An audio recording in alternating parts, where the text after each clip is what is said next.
Ifeoma went into labor. There was a heavy rain and so much thunder and lightning.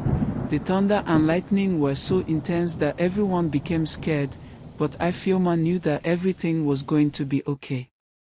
Once upon a time in the village of Aba there was a woman named Ifeoma.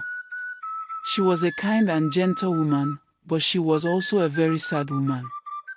Ifeoma was married to Mr. Anandi. They have been married for 15 years but they have never been able to have children. This made Ifeoma very unhappy. The villagers smoked her every time she passed. One even called her a witch. He came up with hear all this and pretend like she didn't because she's a very peaceful woman. She was an object of mockery in the whole village. She was not allowed to be in the mother meeting nor was she allowed to be in women's August meeting. She was always watching from afar when such events happened. One day there was an Umota meeting happening in the village square as Ifeoma, who had always been so anxious to know what the meeting was all about and how it was done, decided to attend the meeting that very day. But as she stepped in among the women she saw a group of women laughing at her. The first woman said to her, "What are you doing here? Which you don't belong here. Please, this is a gathering for women not men. Please leave us, men are not." They called her a man and mocked her. Ifeoma was hurt by their words but she didn't say anything. She just turned and walked away. As she walked home she thought about what has happened. The Ifeoma went home with tears on her face. She couldn't stop weeping. Her husband Name tried to comfort her but she couldn't stop crying. "I wish I could give you children," came my reply to him. "It is not your fault. I am just so tired of being mocked. Why is my own so different? Why do I have to go through all this? Human nation, God. Why has this forsaken me?" She was so sad that she continued crying bitterly. This made Ifeoma stay indoors. She hardly leaves at home. Each time she leaves home, she receives insults from other women, so she hadn't gone out, but one day there was no food in the house. She came and decided to go to the market to pick up some food to prepare lunch for her husband, who could be back from work soon. Once she got to the market, she was about to walk past the stores when she saw a woman selling herbs. The woman called out to Ifeoma and told her that she had special herbs that could help her have children. She didn't believe her at first, but she was also desperate. She bought the herbs and took them home. Ifeoma drank the herbs before going to bed. That's nice.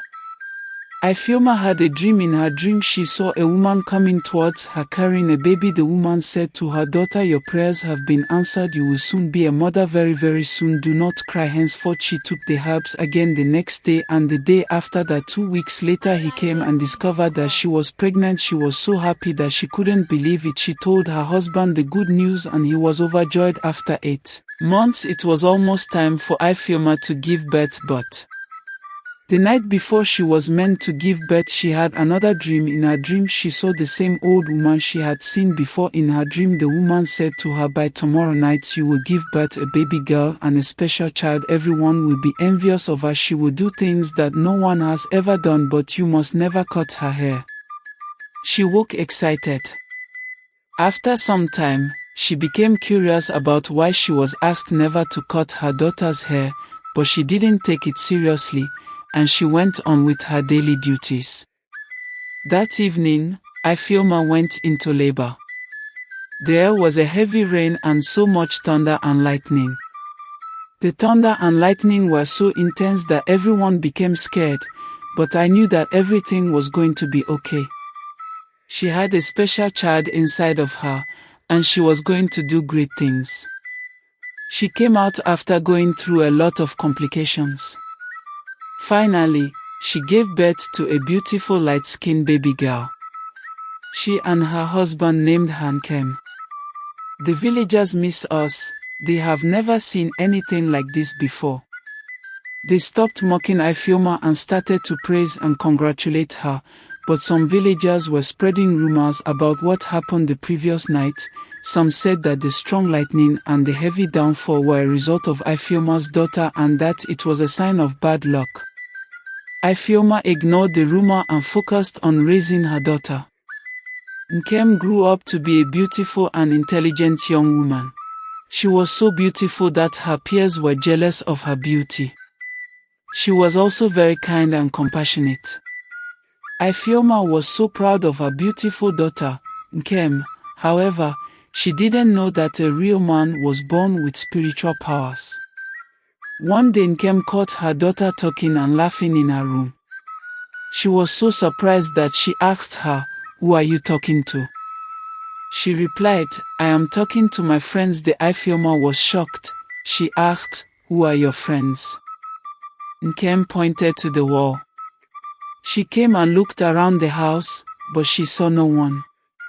She became so scared she remembered the dream she had the night before she gave birth to Nkem. Of all nights foreign, she decided to get to the roots of the problem. She embarked on a journey to visit the village. The chief priest asked where she got there. She told the chief priest about the strange behavior her daughter had exhibited earlier. The chief restored her. "Don't worry, your daughter is a gifted child. She has been blessed with spiritual powers. I can communicate with people from the spiritual realm, music.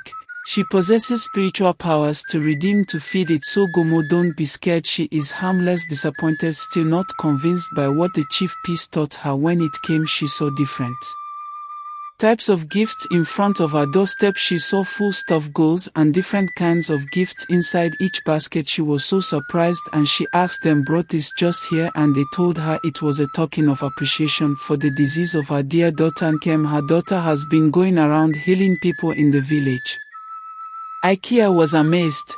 She has no idea that her daughter was capable of such things. Ifeoma was very happy, but she was also worried. She knew that the people in the village were not nice people, and she was afraid that they might storm against a rumor for her good deeds. She decided that she needed to find a way to protect her daughter.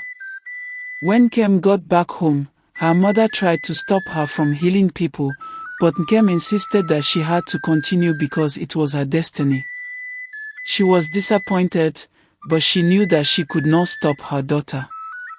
By that time, there was a rumor going around the village about a remark and her strange healing power.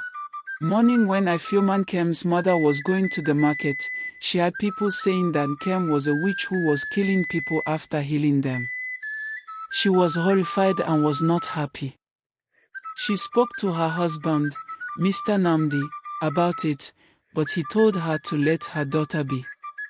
Ifeoma was not satisfied with the reply she received from her husband, so she decided to carry out a very dangerous and sinister plan. She said to herself, "I will wait for a rematch to fall asleep, then I'll cut her hair.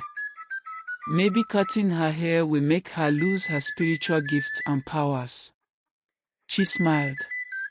When Nkem went to bed that night, he came and sneaked into her room and began to cut Nkem's hair. After cutting her hair, she pretended to be sleeping with Nkem, and she was so happy she smiled and went back to her room. The next morning, Ikea woke up but couldn't find or see her daughter anywhere, and like before, her daughter always woke up before her. She was wondering where Arima could have gone this morning. It's still early to go out. She continued with what she was doing. After 2 hours, she still didn't see her daughter. She decided to go to the women's room to see if she was there. To her surprise, she saw Nkem lying on the bed lifeless. At first she thought she was still sleeping. She tried to wake her up, but she wasn't moving. Then Nkem remembered the warning she had received earlier from the strange woman in her dream. As she realized that something had gone wrong.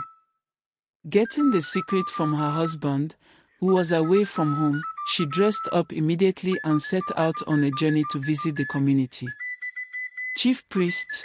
When she got there, she begged the chief priest for help. "Help me. My child is staring. My daughter is on the verge of death. I cut her hair, but it wasn't my intention to cure her. I only wanted to stop her healing powers. I was always trying to protect her from the villagers. Please do something. Help me. I need my daughter alive." please reply to her. What happened? Young woman, the only way to bring your daughter back to life is to sacrifice a good answer of food items, power them to the whole river by Sophie M. Sharp, drop them there, and call upon the goddess to accept your sacrifice. She then began her journey today. River carried along with her 7 goats and baskets shared with food items. When she got there, she started pleading with the goddess to let her child come back to life. She said, "Oh, Buddhism, I beg you to have mercy on me. I will miss my only daughter, she is all I have. Please have mercy and let her come back to me. Let her live just them." A powerful breeze blew and a creepy-looking woman like a mummy water emerged from the water laughing loudly. It is very unfortunate that we did not listen to my instruction. I gave you a simple instruction to remember what your daughter's hair is like, but out of his selfishness, he returned her in public. I do not accept your sacrifice. I seek to get your daughter back to you. Who can I offer you? I seek your sanity in this change for your daughter's life. I will take your sanity. Ifeoma was silent for a moment. She knew that she had to make a choice. She could either give up her sanity and have her daughter back, or she could keep her sanity and lose her daughter forever. In the end, Ifeoma chose her daughter. She agreed to give up her sanity in exchange for throwing the foreigner back into the river. She knew that she had made the right decision, even though it meant that she could never be the same again.